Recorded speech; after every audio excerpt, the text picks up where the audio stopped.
Okay folks, I'm absolutely thrilled today to bring you something that I've wanted to show on the channel for at least a month now, but I've never been able to get to work until today. So hopefully this machine is still going to do what I want it to do for this video, but in any case, I am going to show it off because it's just really cool.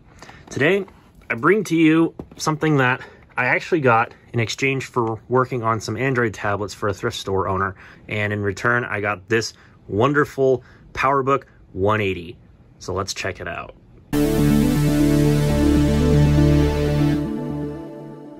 So for those who don't know what the specs of the Powerbook 180 are, I'll just give you a quick rundown just based on this Wikipedia article that I have pulled up here.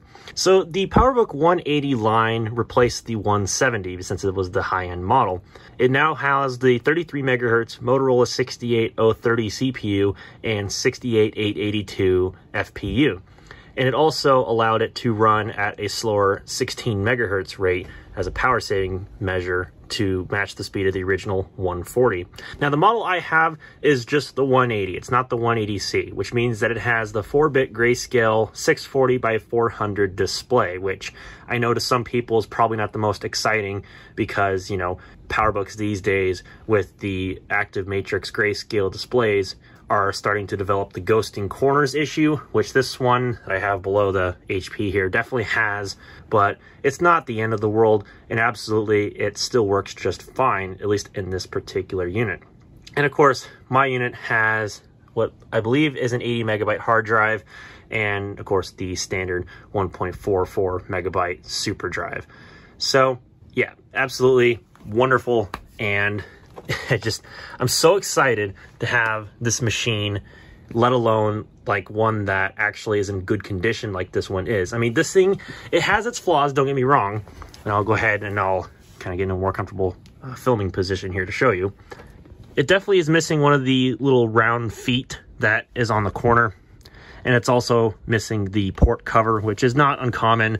These were known for breaking off, and I want to say that's part of the casing, like these little indents there.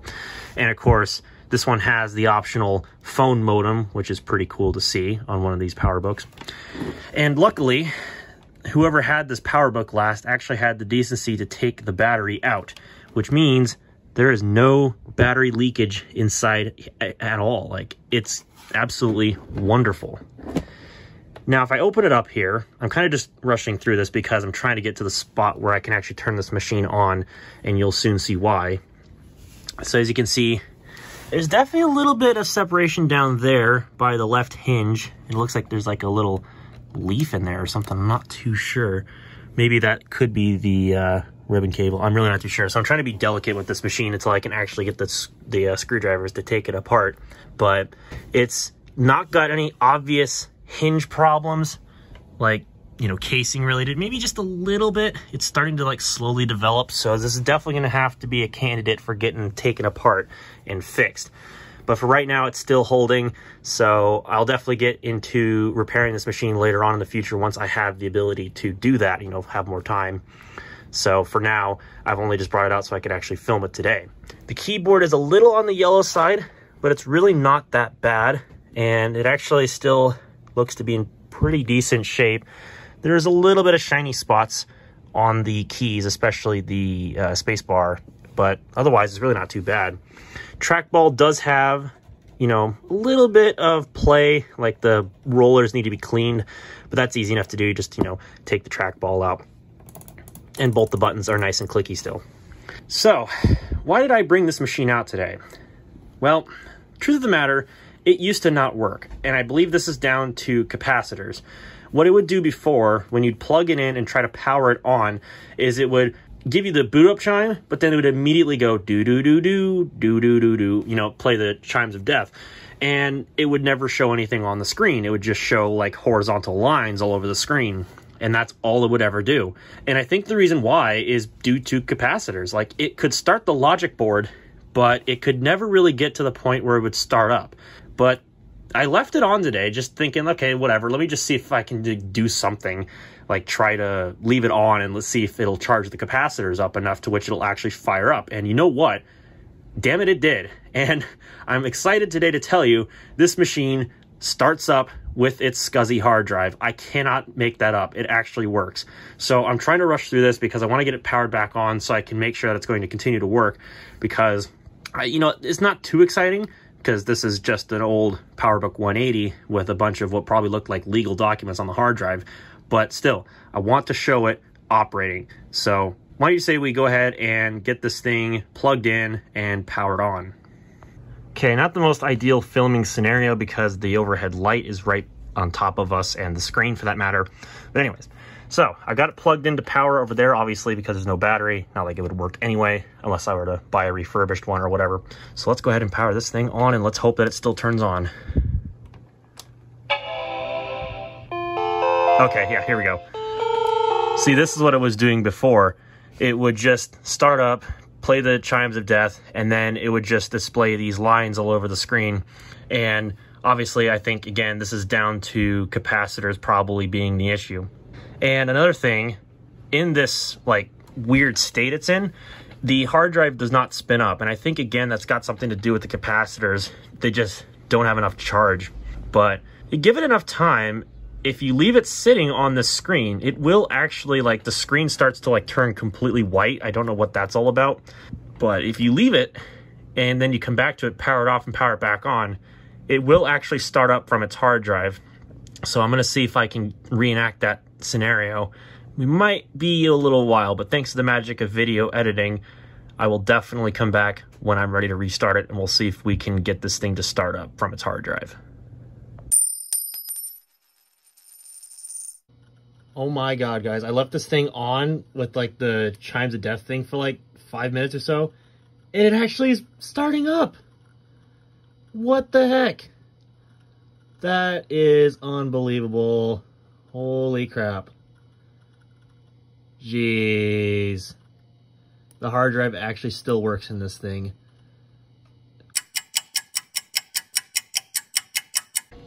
Alright guys, I finally got it. It took way longer than I thought it was, but we got her. There's definitely going to be some lines and like weird things on the screen, so forgive me for that, but there's nothing I can do. It's just an ancient active matrix LCD. But here we are. Welcome to Macintosh. And don't mind me, the M1 Mac Mini is just doing a software update behind me, so, you know, it is what it is. So there's our extension manager, and here we are. Yeah, she's definitely got the active matrix dark corner issues, but no biggie. I mean, we all know that. It's just the old PowerBook 180 thing. So here we have it, PowerBook 180. This thing has 14 megabytes of RAM, so it was definitely upgraded at some point in its life. System software 7.1. That's probably what this would have shipped with if it wasn't, I think 7.0.1, but I think these came new with 7.1 natively. So it could probably benefit, since this has the 33 megahertz 68030 and it's got more than 8 megabytes of RAM, it could probably run System 7.5. I just have to get that on floppy disk, which luckily this has the 1.44 megabyte floppy drive. So all I have to do is just get an external floppy drive for my iMac G3, and I can write the floppy disks to update this thing to 7.5, assuming the hard drive will stay running. Speaking of the hard drive, the font size I turned down a little bit because it was like way too big for the screen, but no matter. So it's definitely got a lot of old things on there, that is for sure. But there's definitely a internet folder here, and I wonder what's inside of it. Oh, we got a telephone number, we got passwords. Ooh, super hot. That's exactly what I want to leave on my hard drive when I get rid of my computer. But let's be fair, I mean, they had no concept of data security back when these machines were the hot new thing, so you can't really blame people too much. But there's definitely stuff I need to clean off this hard drive. A lot of sensitive information, I'm sure, and I definitely don't want that leaking out anywhere. Not like it matters anyway, because this is an ancient SCSI hard drive. But let's take a look and see what's on this thing's hard drive anyway. So they definitely used it with some kind of a laser writer printer, because it's got the laser writer software here, and it's got the utility and everything. Audio programs. I wonder what's in there. Oh, okay, looks like there's just some installers. Not a big deal. It does have Chessmaster, which obviously we know that's a game. Let's see if that opens. Why not? Installing copy of Chessmaster. Please insert the original disk. Dang it, I don't have that. Well, that kind of sucks. But, I mean, stuff like that's kind of to be expected with an ancient Mac like this. And the Finder definitely had a good time loading that program.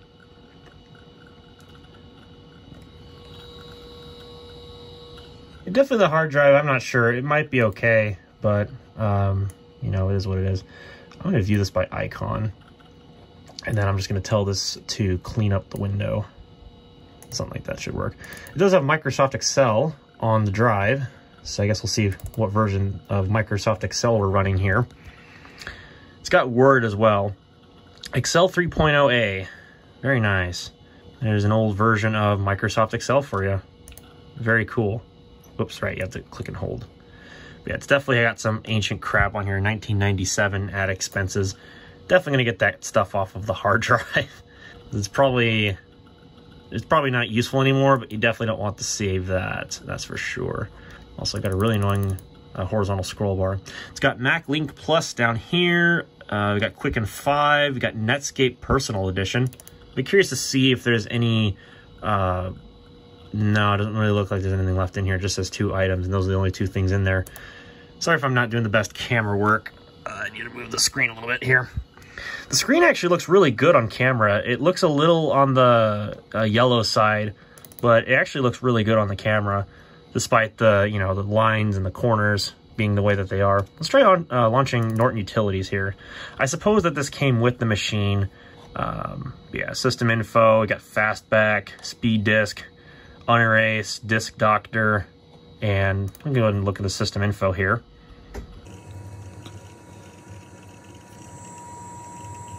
Let's that old scuzzy hard drive go. Yep, 33 megahertz 68030 with the built-in 4-bit video and the 68882 FPU. I'm not going to run the test because we all know what, you know, Norton Utilities are basically. So we could probably do that at a later day, but for right now, no, I think we're probably okay. We don't really need to be running that. I have noticed that it is taking a little bit of time for things to close. I'm not sure if that's the drive or what's going on. Maybe it's just a crusty old install of Mac OS. It very well could be. Who's to say? We do have disk fit over here. There must be some kind of like disk compression utility. That would be my assumption. What's under the utilities disk, I wonder? Hard driver and a system folder. What's in the system folder? Oh, it's got some kind of Macintosh system on here. Interesting. Wonder if I get info on that, what will it say? Probably nothing really creative, I don't imagine. System software 6.03. Interesting. So what are they using that for? Because obviously this won't boot System 6. It's obviously running 7.1 right now. I'm just surprised they have a whole system folder in here. Really not sure what that's about. It does have FileMaker Pro 2.1. Let's see if that opens. Software is licensed to Jim Parks. I don't know who that person is, but you know, it's whatever. I don't know if anything is actually still on here for this. Oh, it actually does have a sample. So let's see if we can open that up. Hey, there we go. We have the like sample file. Well, that's pretty cool. Introduction to Apple stuff. And it actually appears to work. That's surprising. It's definitely crunching away in there. Apple Events is a System 7 technology that lets applications communicate with one another on the same Macintosh computer or over a network. Sounds good. I'm gonna go ahead and quit out of this.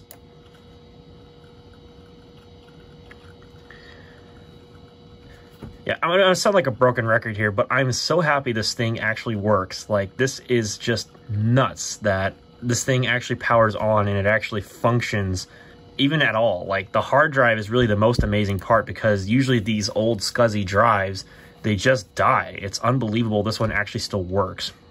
Let's see what other stuff's on this hard drive here.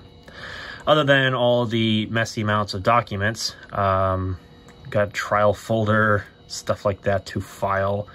Yeah, I'm not going to show stuff on this. This was probably owned by some kind of lawyer, and that explains a lot of the case, employee records, and all this garbage that's on the hard drive. So it's probably something I don't want to put on camera. But we can take a look at, let's say, the control panels here. We can give that a look and see. And I did have to go in here and switch around the views because the icon text and everything was just massive on the screen. It was previously set to font 12, which does work. Everything looks pretty clear on the screen. And you know, if it doesn't have this ghosting issue, it actually looks really sharp. Like, it's a very crisp and nice LCD, but you know, it is what it is. And then brightness and contrast controller down here. So this brightness thing really doesn't do anything since it cannot be used with this Macintosh, since the brightness thing is controlled down here. So I'm going to leave it on a very minimal amount of backlight. And then of course contrast is, you know, contrast, you know, big whoop. And the speaker actually works pretty well too. You might have heard, obviously, it was doing the death chimes and everything.